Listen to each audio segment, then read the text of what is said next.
안녕하세요. 이번에 취업에 의해 벌써 세 번째 주차 얘기인데요. 계속 교재를 일단 쭉 나가면서 오늘은 이력서에 대한 얘기를 집중적으로 하겠습니다. 일단 28쪽에 그 AI 채용, 이른바 인공지능 채용에 대한 얘기인데요. 책에 있는 거를 간단하게 언급을 하고 제 강의 자료를 중심으로 말씀을 드리겠습니다. 28쪽의 중간에 문단 시작하는 부분입니다. 자, AI 채용, 인공지능 채용이 확산되는 이유는 효율성 때문에 그렇다. 매년 신규 채용에 수많은 지원자가 몰리는데 대기업과 공기업 얘기입니다. 이 지원 서류를 모두 검토하려면 상당한 시간과 인력이 필요하다. 그런데 빅데이터를 중심으로 인공지능 기술을 활용하면 빠르게 검토할 수 있다. 여기까지 일단 말씀드리고요. 자, 그리고 29쪽의 위에서 여섯 번째 줄이요. 자, 이제는 면접입니다. 인공지능 면접에 대한 얘기예요. 처음 30초, 1분 안에 자기소개를 하라고 하면서 갑자기 화면에서 이제 시간이 이렇게 보이기 시작한다는 얘기. 그 다음에 한 문항에 한 번 정도 다시 답변할 기회가 주어진다. 그리고 질문은 이미 입력되어 있는 것 중에서 질문을 하는 겁니다. 이게 마음대로 면접관이 만들어내는 질문들은 아니에요. 자, 그리고 30쪽입니다. 넘어가겠습니다. 30쪽에 위에서 여덟 번째 줄. 자, AI 채용이라고 긴장할 필요는 없다. 기존의 면접 방식과 크게 다르지 않다. 이게 핵심입니다. 이 부분에서는.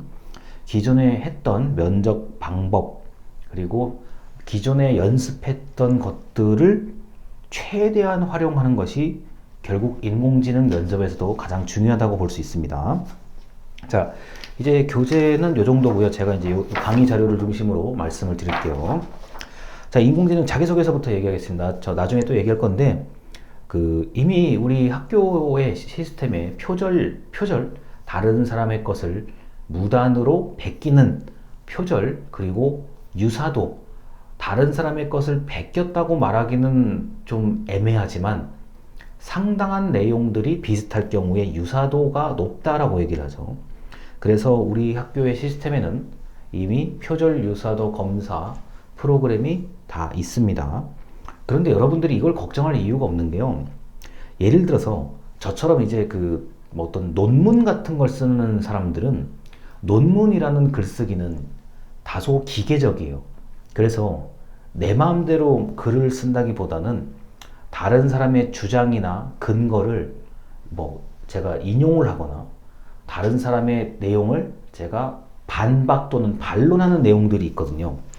그리고 누구라도 인용할 수밖에 없는, 그대로 인용할 수밖에 없는 법률, 성경, 불경, 교리 이런 것들이 있는 논문들은, 그리고 조선왕조실록과 같은 역사 자료는 제가 임의대로 바꿀 수가 없죠. 또한 문학작품 중에서도 특정한 부분, 시, 예를 들어서 우리가 알고 있는 윤동주, 이런 거대한 시인들의 어떤 내용은 점 하나까지도 제가 임의로 바꿀 수가 없습니다. 소설 마찬가지죠. 자, 그러다 보니까 저처럼 연구에 관련된 글을 쓰는 사람들은 표절 유사도 검사를 상당히 주의 깊게 봐야 돼요. 예를 들어서요. 제가 성경이나 불경을 많이 인용한 논문을 쓴다고 하면 당연히 표절 유사도 검사 결과가 높아질 수도 있어요. 그런데 저는 지금 여러분들한테 이 얘기를 하자고 하는 게 아니라 걱정을 하실 필요가 별로 없는 게, 여러분이 알고 있는 것, 여러분이 겪었던 것, 나의 경력, 그거에 대해서만 쓰면 걱정할 필요가 없죠.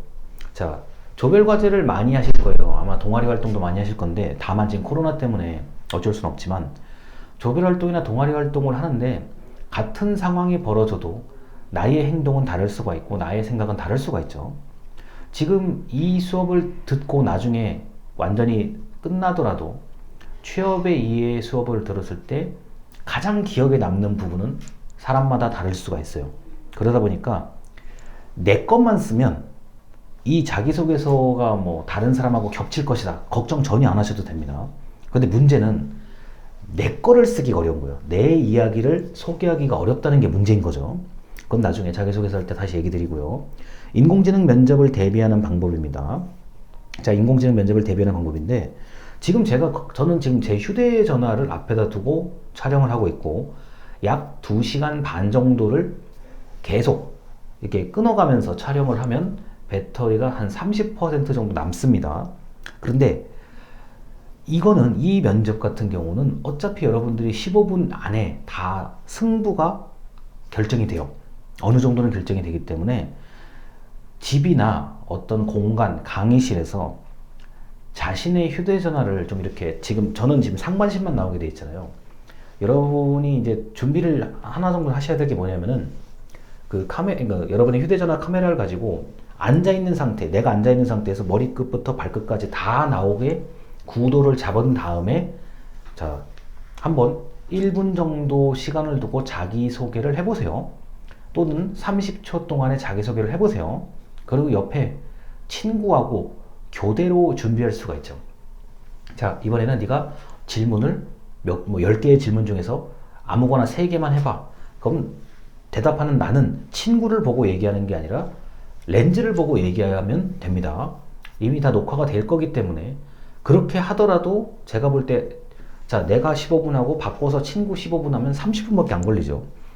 자, 그 다음에 동시에 친구 거를 같이 보고 내 거를 친구하고 내가 같이 보고 이런 식으로 해서 태도가 뭐 틀렸거나 또는 눈빛이 좀 시선 처리가 안 돼 있거나 말투가 너무 빠르거나 너무 느리거나 이런 것들을 계속 수정 보완하는데 어떻게 수정 보완한다? 내가 찍은 것을 내가 보고 남이 내 것을 보고 뭐 다른 사람 내 친구 거를 내가 보고 이거는 좀 시선이 잘못됐다, 뭐 눈빛이 불안하다, 뭐 태도가 약간 이상하다, 뭐 몸이 기울어져 있다 등등등을 확인할 수가 있죠. 자, 이렇게 해서 빠르게 적응하는 사람들은 3번 정도 하면은 금방 자세가 잡히고 그렇지 않은 분들은 5번, 6번, 뭐 심하게는 10번 이상 가기도 하는데 저는 이렇게 하기를 권장드립니다.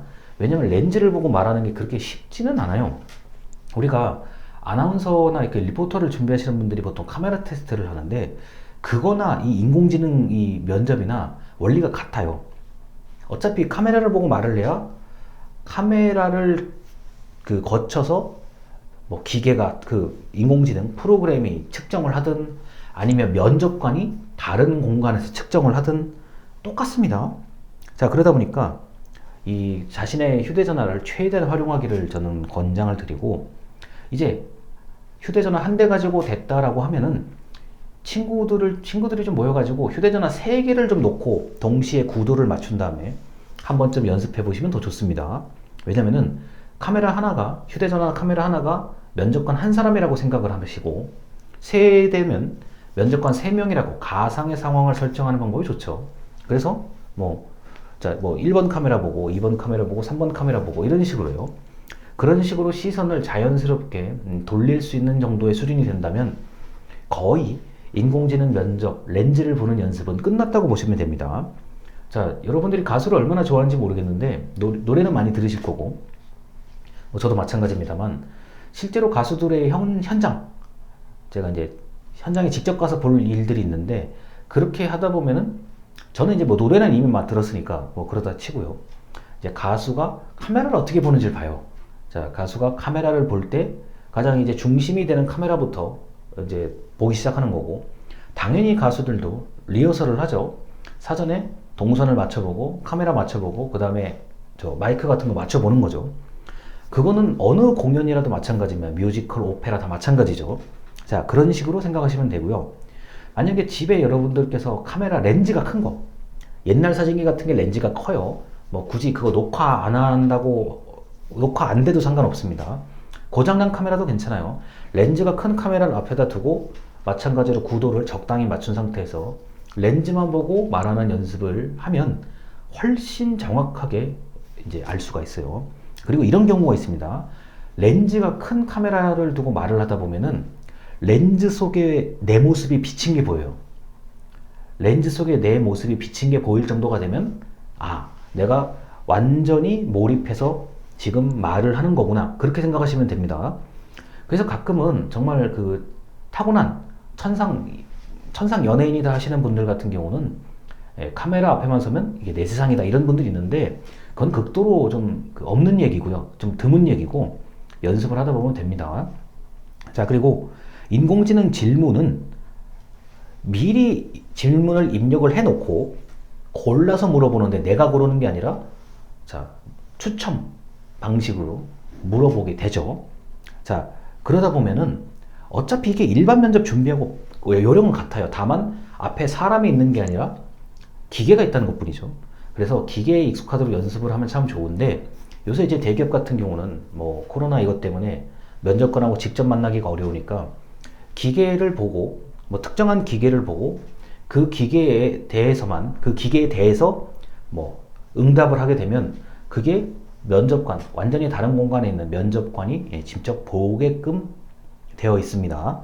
그러다 보니까 뭐 이거는 뭐 누가 뭐 대신 해줄 수 있는 것도 아니고 위조를 하거나 조작할 수 있는 여지가 없어요. 자, 그만큼 기술력은 발달이 돼 있기 때문에 그리고 이거를 뭐 여러 가지 우려하는 부분들이 있긴 한데 가장 결정적인 게 이게 시간 때문에 안 돼요.